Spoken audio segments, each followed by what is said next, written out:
శివావలోకనం. వేణుగారు first నా దగ్గరికి ఒక బ్యాలే చేద్దాము అనే ఒక ఉద్దేశంతో వచ్చారు.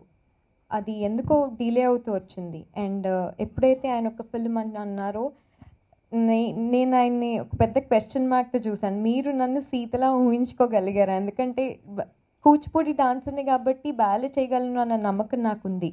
కానీ ఇలాంటి ఒక పాత్ర నేను చేయడం అనేది నాకే చాలా కొత్తగా అనిపించింది. అండ్ ఆ నమ్మకాన్ని ఆయన నన్ను నమ్మి నాకు ఇది ఆఫర్ చేసినందుకు వేణుగారు thank you so much. And నాకు చాలా బాగా అనిపించిందండి. ఎందుకంటే ఒక ప్రిన్సెస్ లాగా ఉన్నాను. నేను షూట్ చేసిన 2-3 డేస్ మేము ఎన్నాళ్ళైతే షూట్ చేసామో మార్నింగ్ లేచిన దగ్గర నుంచి అలంకారం అనుకోండి, లేకపోతే నేను వేసుకున్న జ్యువెలరీ కూడా గోల్డ్ జ్యువెలరీ అండ్ మొత్తం అంతా టాప్ టు బాటమ్ మొత్తం అలా నేను దగ్గరపై సెట్స్కి వచ్చేటప్పటికి అందరూ చాలా విచిత్రంగా చూశారు. ఎందుకంటే ఈ అమ్మాయి మధుశాలినేనా అని చాలామంది డౌట్తో చూశారు. నాకు అప్పుడు అనిపించింది ఆహా ఇదివరకు ఎలా ఉండేవాళ్ళు అని. అండ్ నన్ను అంత అందంగా చూపించిన విషు గారికి థ్యాంక్ యూ సో మచ్.